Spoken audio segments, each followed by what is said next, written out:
What's going on, everyone? Welcome to this week's episode of Walking 90. I'm your host, as always, Elliot Barr. And is joining me is a guy from one of the legend. Is it cool to call Greenville a legendary club at this point? I mean, you guys got a couple of titles. I think in League One history, it's fair to say, Okay. definitely up there in what I would call, at least for League One standards, big clubs. So Okay. One of the big clubs in USL League One. Um, Mr. Michael of Greenville Goals on Instagram. How are you doing tonight, sir? I'm doing good, man. How are you doing? It's good to be here. Yeah, it's great to be here. I can't complain. I've been following your work.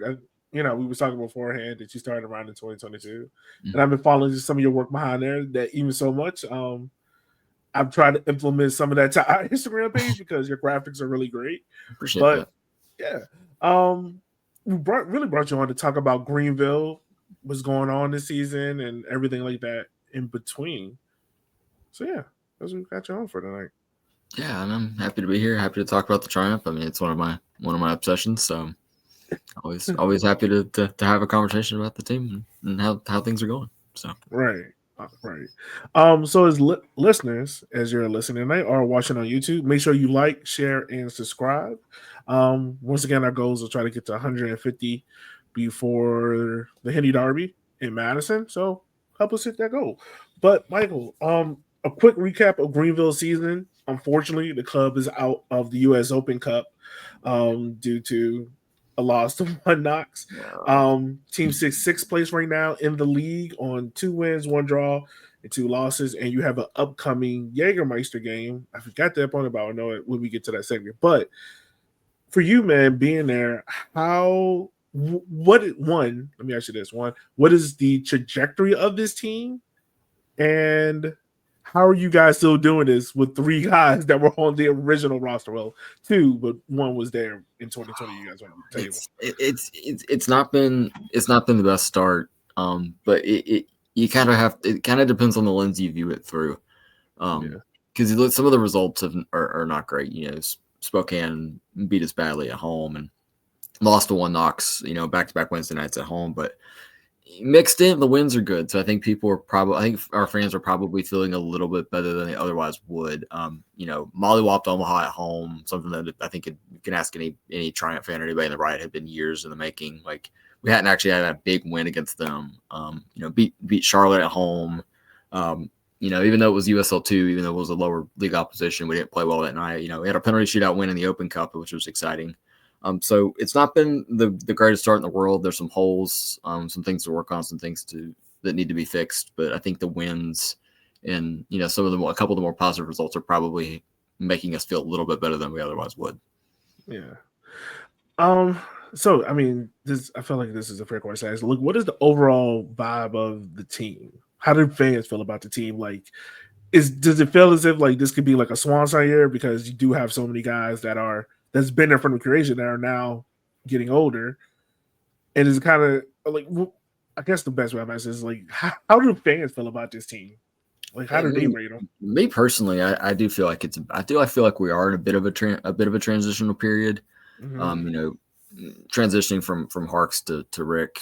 Last year, there was obviously going to be some growing pains, and with some of the older guys in the squad too that have been there for as long as they have. It's definitely feels like it's maybe not the most talented team we've ever had, maybe not the best team we've ever had. There's some sort of transitional space there, but it's still a good squad. They've shown they can grind out results and get the important wins where we need them. So maybe just waiting on some chemistry to gel. I thought the offseason signings were really good. I mean, you've got 3 of the best attacking players in League One history on your team now. I mean, once the chemistry figures itself out, I think the team will pull a lot better results and be a little more consistent. But it definitely feels a bit transitional right now. We're still trying to kind of figure out our identity, figure out what we are. Okay. So let me ask you this. I mean, we'll come back to tactics and everything like that, but I want to ask you this: like, how did you obviously get started? How did you become a Greenville fan, and how did you come up with the idea of making Greenville Goals on Instagram? So I'm from the upstate, born and raised in Greenville and Spartanburg. Lived there for 24, 25 years. Obviously we didn't have the Triumph growing up, so my attachments to the game were overseas, and the team came in 2019 while I was in school, and being in college, in the Charlotte area, almost 2 hours away, I didn't have the chance to get to as many games as I did, or as I would have liked to when I was in school. But finally had a chance to come back and see a match in 2022, and I was addicted from the first minute, and have barely missed a beat since. Word. Yeah, that's cool to hear, man. Like, so, I mean, you've been there, like you said, 2022.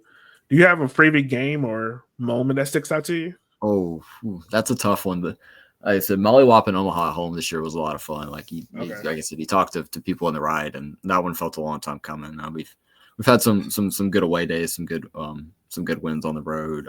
The very first game I was at was against Charlotte FC in the Open Cup, which is the biggest crowd the Triumph ever had. And Jake Keegan scored a bit of a worldie in that game, and I've had a lot of good moments, a lot of good memories, and met some amazing people, and met some amazing people through it, and wouldn't trade it for anything.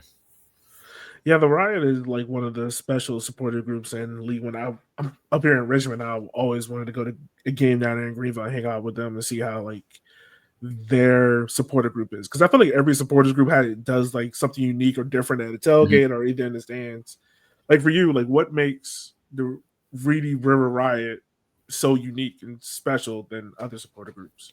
It's just fun to be a part of. Like I said, I've grown up in the upstate. I've lived here my entire life, and growing up we didn't have a team, didn't have anything like that we could attach to. Like I remember we went to this is a really fun memory. We went to Bantams in the Open Cup in Columbia last season in the first round of the Open Cup, and I kind of made a joke at the people in the stands rooting for Bantams. I was like, we are your local club, because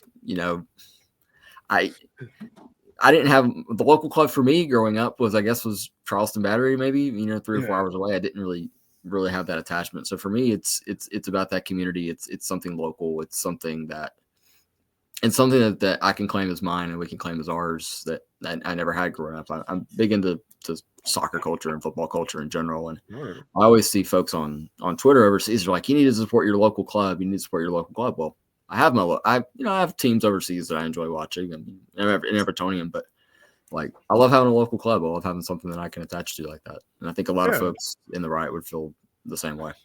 Yeah, it's one thing to watch soccer on TV, but we can make a 20 to 30-minute drive to go see a local team at a professional experience level. it in person, right? Yeah, it's pretty dope. It's pretty dope. Limbs look cool on TV and look cool in videos, but it's even cooler when you get to do it in person. So right. So let's talk about the guy that leads your team, Coach Rick. Like, can you explain, or best of your ability, how does Rick like to play? Because the old verbiage that always been used by Greenville is they like to counter. If they get a 1-0 lead, they will sit in a low, tight block and defend and make a game slow and boring.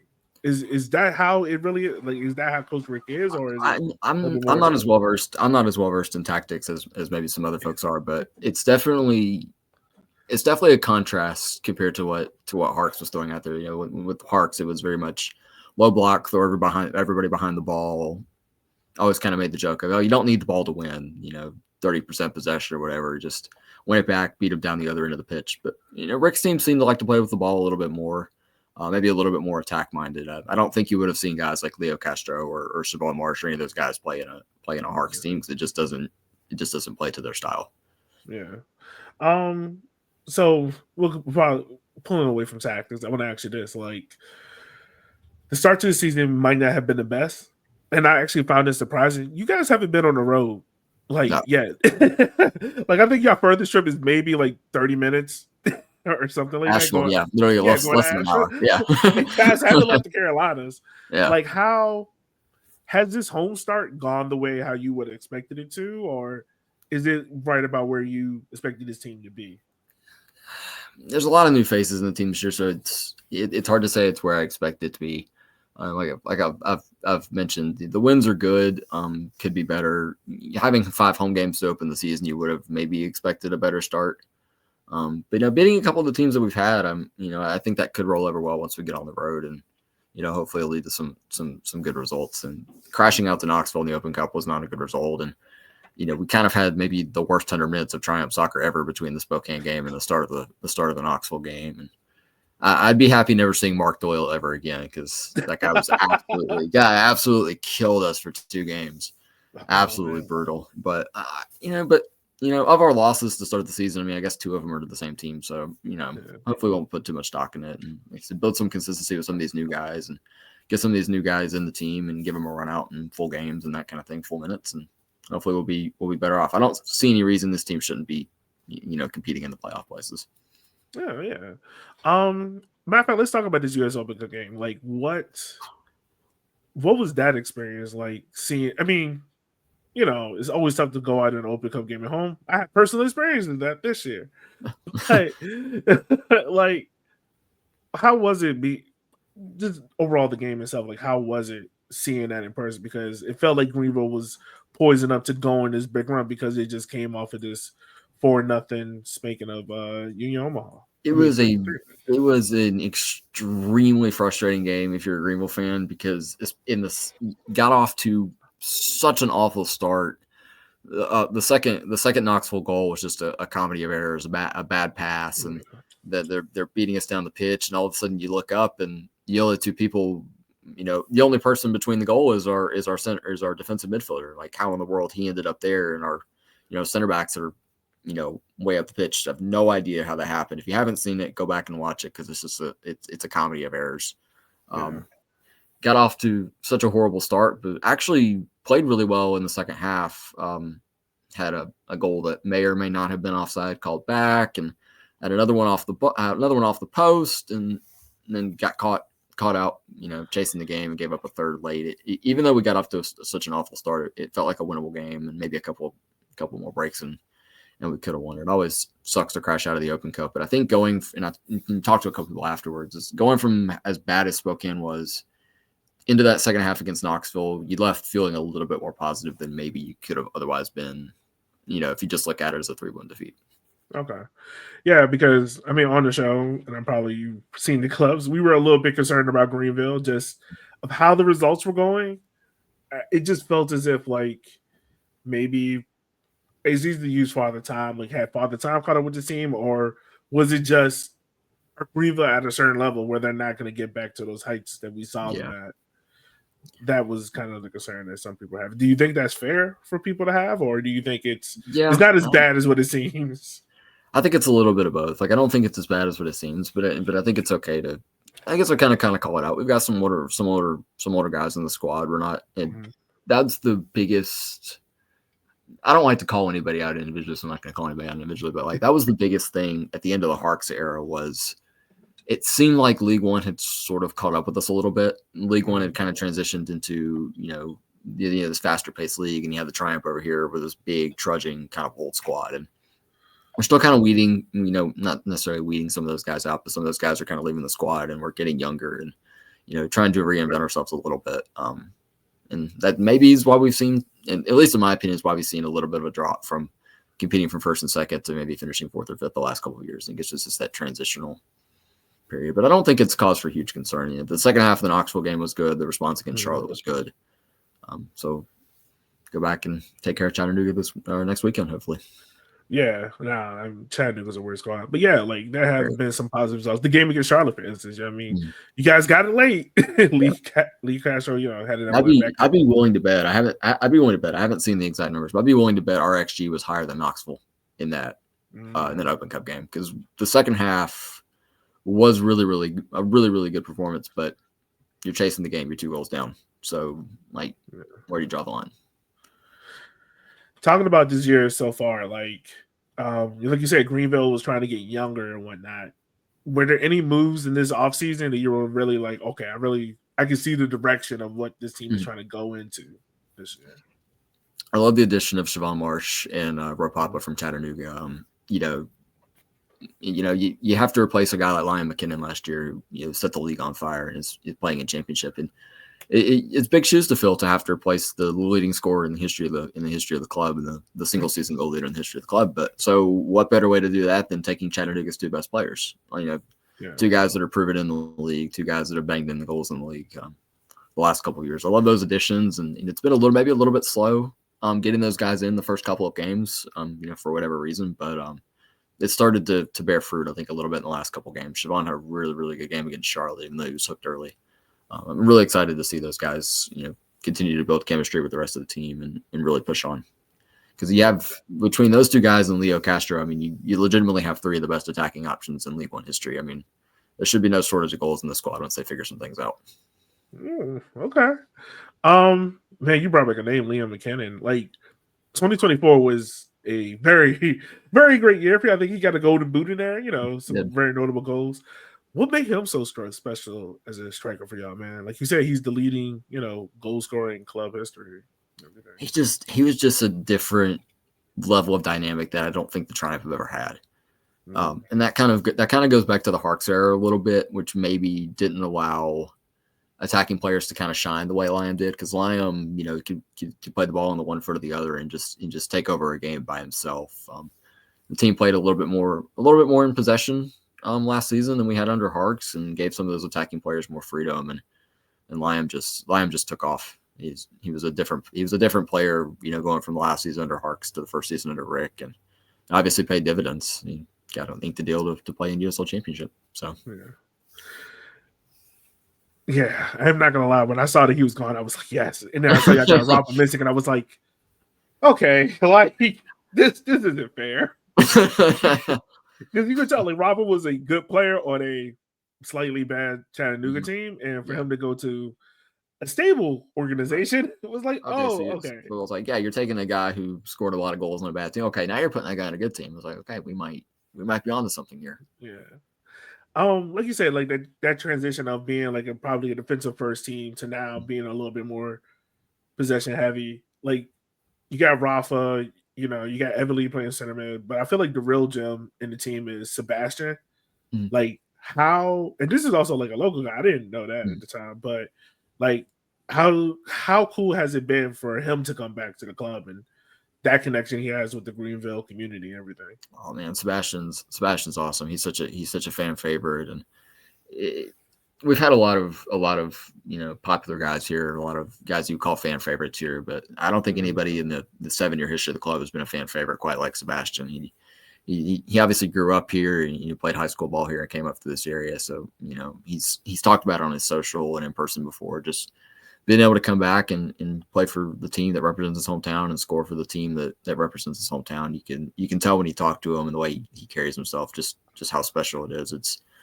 It's really, really special for everybody to have a connection like that, because I've talked about it a little bit in the past. Like Sebastian grew up and it was the same as a lot of us. We didn't have what we consider a local team. Like, the closest thing that we would have is a Charleston Battery is DC United 7 hours away. Yeah. So now having a guy who came up locally and having, it's a full circle moment, playing professionally all over the world and coming back to his hometown. It's just really, really cool to be even a small part of it and get to experience it and see it. Yeah, no, I mean, that is really cool. It's always Richmond fans are kind of going there now, where you have like local people playing for your club, so like they know the ins and out of your city. Like, it's that special connection. I definitely feel that with Sebastian there. But like, the cool thing I found about Greenville is that you guys have been able to have like a legendary trio. Like, how special is that bond between Brandon, Tyler, and Evan being there through everything, really, man?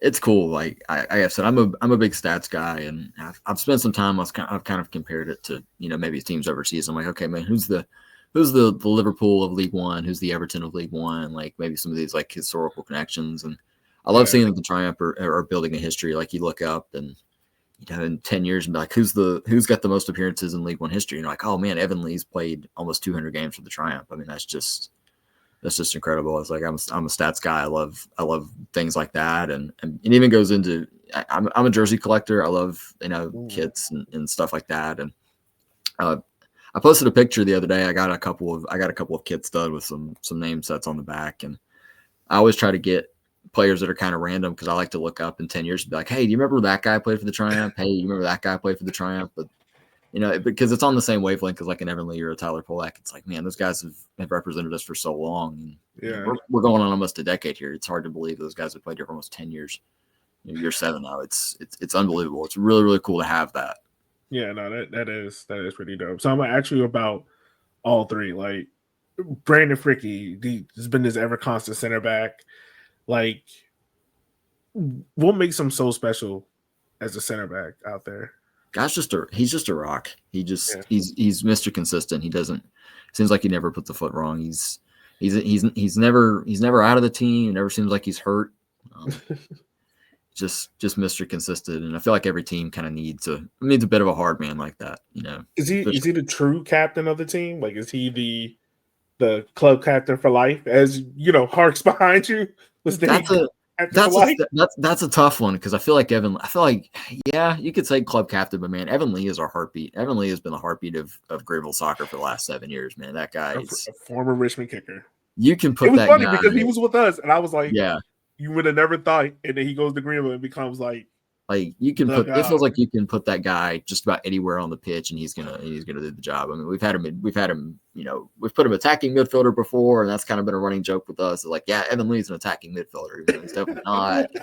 Throwing him defensive midfielder. There was a run. Yeah, it's weird. There was a run last year where it was like Evan Lee was an attacking mid and getting assists. I was like, wasn't he a center back? Like, what is this?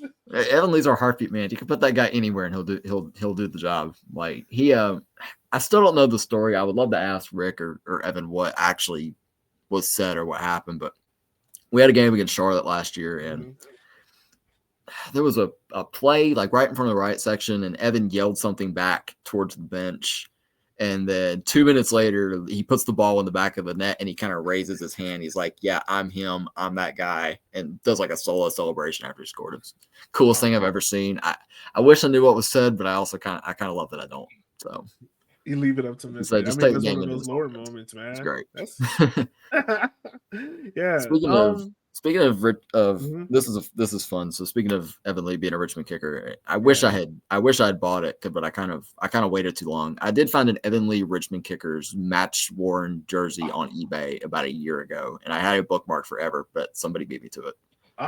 So man, you got to pull the trigger on those. I had to pull the trigger on that. I waited too long, but that is floating around out there somewhere.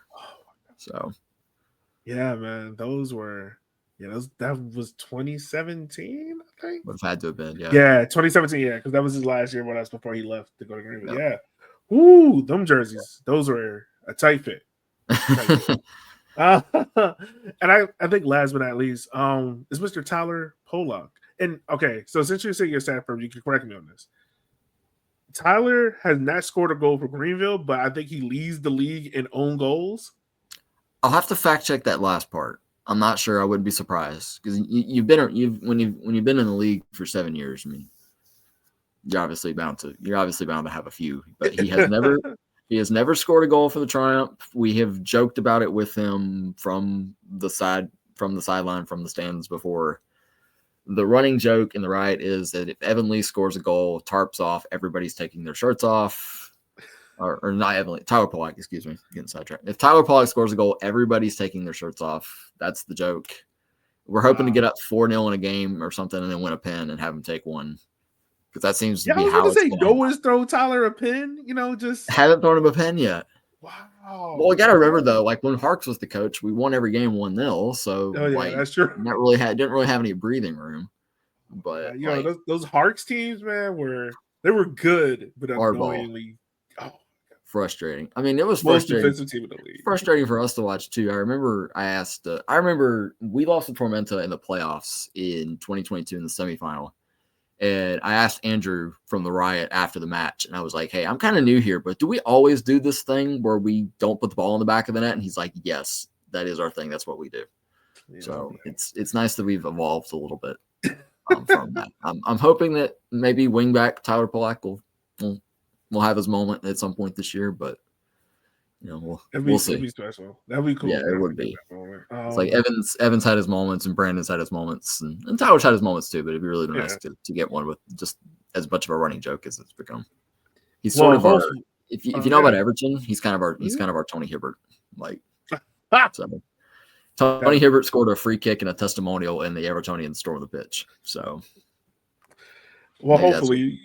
Do you think all three of these guys make it to the new stadium? We'll talk about the new stadium after this, but do you think all three of them are kind of holding out till the new stadium? Was like, I've been here this long, I got to see the stadium. I think it's a possibility that they are. Okay. You know, they've all been such a part of the community and such part of the branding and the club for so long that with the stadium being as close as it is, I mean, you know, why not? You only got to make it. You only got to make it one more year, and it's not like they're terribly old anyway. Maybe old for League One standards, but been around for a while. But it's not like they're terribly old. So. You don't replace 3 guys like that, right? Like that. Right. That's gonna be. I know you guys are gonna have a sad day when those 3 announcement comes. But yeah. Talking about the stadium, new players, like you said, a year away from it. How excited is the community to get this? Because this is something that has been in the works for a while, and you know, it always felt like Greenville was very deserving of being the next level to have that soccer specific stadium in the USL ecospace.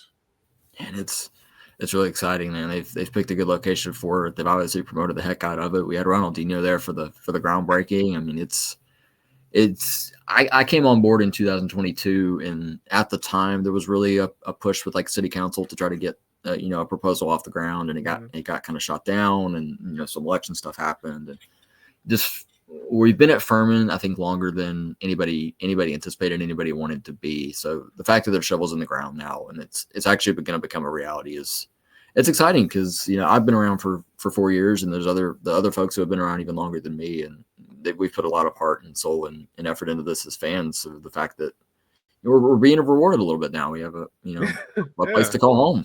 Finally, you see where them season ticket money is going to now. Exactly, yeah. So, how close is the stadium to where you guys play it now? Because you mentioned like you guys play at Furman. How far is the stadium from there? So Furman is in northern Greenville County, kind of in the Travelers Rest area. The new stadium is in Malden, a little bit closer, not close to downtown, but a little bit more in the direction of downtown than Furman is. Furman is kind of out in the woods a little bit from Greenville. It's a little drive location, yeah. So I drive about 40 minutes to home matches. I'm cutting that down to about 30 driving to the new stadium. So all right. A little bit better. Yeah. A little bit more central. So. So I'm not gonna lie. When y'all first announced that Ronaldinho was an investor in y'all club, I was just like, that man does not know what Greenville is. Like, you could not at that time. You could not tell me that if I put a map. That was a joke with us too. You couldn't tell. You couldn't tell us that either. Yeah. Like, that was like someone told that man, "Oh, it's close to Atlanta," and he heard Atlanta. It was like, I'm in. Oh yeah. I don't need to hear nothing else.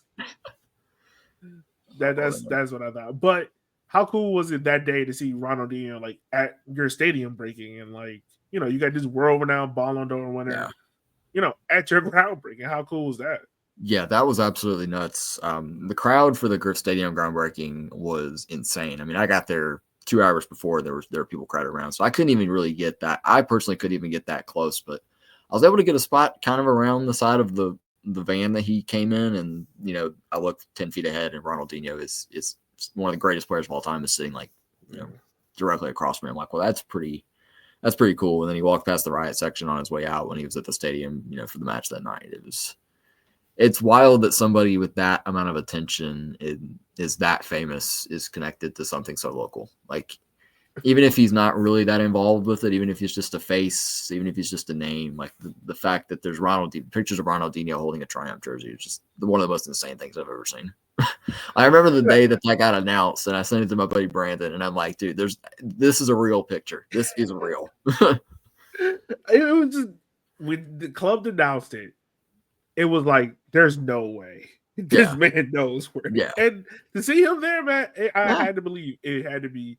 How many people came up to y'all, or how many people asked, like, who is that? Like, or did everyone kind of already know who Ronaldinho was? A lot of the crowd there that night was very much like focused on Ronaldinho. Like, he walked past the riot section on his way kind of out, and there was like a huge group of kids that like ran after him. Like, it was the most insane things I've ever seen. Like, it really, like, it's like everybody found out this guy was going to be here, and then all these people were like, oh, I'm going to go see Ronaldinho. Like, it's crazy that somebody can be that famous that you just say that you're going to be in one location and like thousands of people show up just to get a glimpse of you. It's genuinely one of the most insane things I've ever seen, right next to the day it got announced, because there was like nothing that leaked about that. And then all of a sudden, like, I'm scrolling on Twitter at my lunch break, and there's Ronaldinho holding a Triumph jersey. Like, what is this? Yeah, I'm not going to lie. That sweater you had on, I hope the club sell that, because that's a nice sweater. It is nice. From what I was told that we actually sold out in the club store the day that he wore that sweater. I was told we actually sold out in the club store because a bunch of people came in looking for it. Oh yeah, you got to re-up on those real quick. 100%. Absolutely. It's iconic now. Yeah, no, it's not a bad one. So I'm gonna ask you this, man. I'm gonna put you on the hot seat for a second. Okay. Something's in my eye. Give me your Mount Rushmore of Greenville players. Ooh. Put you on the hot seat. I want to hear it. This is gonna seem like such low hanging fruit. I would need more time to really think about it, but Lion McKinnon, Evan Lee, Tyler Polak, Brandon Fricke. Okay, that's not a bad one. So no Dallas J. See, I'm gonna have a different opinion than people who were around before 2022 because I didn't get to see Dallas J play. Okay, I've heard all about him and how good he was. I didn't get to see him. Fair enough. So he's left off my Mount Rushmore for that reason, but I'm certainly willing to hear the argument for people who were around for the first couple of years because the team had some lofty expectations those first 2 years and had some really good teams. So okay. Fair enough. Do you have a favorite Greenville jersey? Oh, I have a bunch of match worn, so it's kind of tough. This one's not bad. This is Nico Brown's match worn from 2022, which I hate to bring this up. I'm sure it's a bad memory for you, but like when Nico scored against Richmond, late in the season, it was the game that sent the Triumph to the top of the table. We scored that late winner. That's one of my favorite Triumph memories. That was Star Wars night. It was such a fun atmosphere, such a fun game to be a part of. Two really good teams that year. And when I saw Nico's match worn on sale from that season, I'm like, I have to have it. So.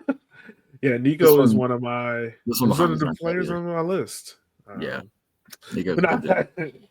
Hey, he look, if he brought y'all good memories, I'm all for it. Nico's a good dude too, man. He's one of the best. I hate that he left us, but he's a good dude. I can't help it. Keep rooting for him. Yeah, I feel you. So who is one player? I mean, just bring it back into talking about the team. So like the team sits in sixth place, a couple of wins, unfortunately out of the cup, but you guys have the Jägermeister game coming up against a good rival. You also saw Georgia Tormenta. Who's one player that people need to watch out for in the next few weeks? Ooh, that's a good one. Zane Bubb has been one that's impressed a lot of us so far. You know, big center back, coming down from USL Championship. I believe he was with Tampa previously. Maybe the defenses maybe struggled a little bit more in recent weeks. We're still trying to clean some things up. So looking for Zane to make an impact. He's impressed us so far. Chopper Herrera is another one. He's kind of been the heartbeat of the team a little bit the last couple of years. You know, as a defensive midfielder, like you can tell, you know, like when Chop is in the team and when Chop is out, you can definitely tell a difference in the way the team plays and the way the team functions. And you know, getting on the road for the first time, I think those two guys and kind of ironing out the defense a little bit is going to be key because there's lots of talent in the squad as far as like goal scoring goes, and I don't have any doubt that, like I've mentioned a couple of times, that the chemistry is going to come along with goal scoring. So once we can get the defense ironed out, the chemistry will catch up, and we'll kind of figure out what this team is. Yeah. Talking about Jägermeister, how do you think this team will perform in this version of the cup? Because you guys are, I would say, in a fun group. It's a fun group. What are Greenville's expectations? That's a tough group. It's not an easy draw at all, and you have to refresh me on the rules a little bit. I think what is it? Top team in each group that advanced, or top? Top team in each group advanced. Yeah, and I think the top, is 4. Yeah, I think it's the top second place, top 4 place, second place team. That's weird. Advances on goals scored. I think it is. It's not points. That's what I always have to remember. It's really difficult for me to see us winning that group. Like I'm going to try not to be a homer. Like when you've got a group with a really, really good Charleston team out of USL Championship, you know, one of the better teams the last few years, and Tampa Bay, obviously, and you know, Naples is off. They're in the group and they're off to a flying start. It's really difficult to see us winning that group, but if we could put in some consistent performances, we've got some fun away days. I don't see any reason why we can't at least be competitive in it. And you know, cup competitions can be weird. Maybe we look up with a couple matches to go and we're in position to do something. Yeah. And I hate the fact that we're bringing them so late. You also have a very great women's team down there. Greenville Liberty. Yes. Speak about them. How special is that team? You guys been very competitive. I haven't seen the records, but you guys been very competitive in the W League down there, right? Yeah, the Liberty have been great, and the Liberty are a little bit more special for me personally because the season that I came along in 2022 was the first year of the Liberty. Okay. So I have missed. I've been to 19 of the 20 Liberty home games so far. I've only missed one, and it helps because the program has been so good, and they've really scouted the area well. They brought in some great local players and some great players nationally, and the Liberty have had some success, with some professional players. And Caroline Conti just scored her first professional goal over the weekend, and Hal Hirschfeld's been in the women's national team picture and got the chance to go to Paris for the Olympics. I think the Liberty have been more successful than just about anybody thought they'd be, and been able to feed off some of the local talent and grab some national talent. It's been, and I would imagine that folks who have watched the Triumph for since season one have felt the same way. But having been a part of the Liberty since the very, very beginning is something real special. So I feel like we could actually have a very good conversation about this because up here in Richmond, as you know, we have the Richmond Kickers and then we have the Richmond Ivy. But as there are fans that support both, there's also like these sub-circles of people who only go to one. Like they only go to Kickers game, they only go to Ivy games. You guys down there have the Triumph, and then you have the Liberty. Is it the same kind of dynamic there where you have people that support both, or like a great majority that support both, but then you have subsets that only go to Triumph games or only go to Liberty games? Our Liberty crowds do tend to be on the smaller side, especially the last couple of years of the move to Furman. The first year of the Liberty was so successful that there were times during that first summer with the Liberty that we were rivaling Triumph size crowds a couple of times. The team didn't lose. I think it was like undefeated in the first like 8 or 9 games in club history, and then went to the W League semifinals and made this really deep run. And the attendance has taken a little bit of a hit since the move to Furman, but there's a lot of overlap between like Triumph and Liberty. Like I haven't talked to anybody personally who goes to one and doesn't go to the other. Like it generally tends to be about the same group of people at Liberty games during the week and then Triumph games on Saturday. Okay, fair enough. Yeah, I figured. All right, that's what's up, man. So like this is before we wrap up, I want to ask you this question about Greenville. But like the team right now sits kind of that mid seat, 6th place. What does Greenville need to do to climb up this table? Like, what are your top 2 or 3 things Greenville needs to ensure they do to get back up to claim their spot as being one of the best 2 teams in this league? Clean things up defensively, especially out wide. I feel like we've struggled on the wings a little bit, and then continue to work out the chemistry with the attacking players. Like I've mentioned it before, like there's no shortage of riches, with guys up top, but you put that many talented guys in a team, and it can be tough to figure out. So continue to work on that chemistry, and continue to work with the defense and kind of lock things down. And once we get everybody on the same page, I think there's enough in this squad that there's no reason we shouldn't be competing. Top 4, top 5 in the table. Should be comfortably in a playoff place. And we've played some tough teams so far. We've got some good results. We've had some bad results. So consistency. Get everybody on the same page and they can figure it out. All right, awesome, man, awesome. Yeah, man, where can everyone follow your great work at? Obviously, they can follow you on Instagram at GVL Goals, but do you get anywhere else? I'm also on Twitter /X at GVL Goals. Instagram is more graphics and videos and that kind of thing. Twitter, X, whatever the heck you want to call it now, it's a lot more numbers and stats that you wouldn't normally think of. Like I don't know who's the best start, and I think I tweeted one yesterday. It was the opening 5 games in each Triumph season versus the next 5 games immediately following in Triumph season. And if you're a Greenville fan, good news, because the average amount of points through the first 5 games for the Triumph is 9 points. So we're only slightly off pace from where we tend to be at this time of year. So I need you to make this Blue Sky account and come over here so I can. I have certainly been mulling around a Blue Sky account for Greenville Goals because the audience is kind of split. I've kind of like half my audience is here, half my audience is there. So it's definitely on the list of things to do. Yeah, I feel you, man. I feel you. Well, look, man, it was a pleasure having you on the show. Always great to talk about one of the more legendary clubs in USL League One. Before we wrap up, is there anything else you want to plug or anything you got coming up you're working on? You're a Richmond guy. I will be in Richmond the first week in May for that Friday afternoon, Friday evening game. So if you've got any recommendations for good spots to eat, good places to grab a beer, I'd love to hear it. Well, yeah, man, most definitely. We have to connect. We have to have you come to a tailgate. Is it anyone else coming up, or is it just you? It'll be me and my buddy Brandon and maybe one more. We'll have 2 or 3 of us that'll be there. Oh, yeah, man. Definitely got to come by the tailgate. I always say it's one of the best tailgates in USL League history. It's a fun time. So, yeah, definitely come by there. But, yeah, man, we'll look forward to having you up here. Absolutely. It's a weird Friday game. We play some weird. I think we also got a Sunday game between us. Yeah, Friday at 4 is a weird one. Me and Brandon were talking about it, and I had the assumption the entire time that it was like a 7 o'clock Friday night game, and I was like, oh, we'll get up, we'll leave. So it actually is. The Foot Mob just got it wrong. Is that 7? Is it at 7? Yeah, it's at 7. Is it 7? Because our website says 4 o'clock too. Foot Mob says 4, but I asked them about it, and it was like, yeah, 7. Okay, because I definitely need to figure this out because I thought it was 7 o'clock the whole time, and then I saw it was 4, and I texted Brandon. I'm like, okay, we have to leave even earlier now because it's like a 5 or 6 hour drive. It's not like terrible, but like we can manage. But yeah, no. I need to know exactly what time so that we can plan because it's a long way to go to get the game time wrong.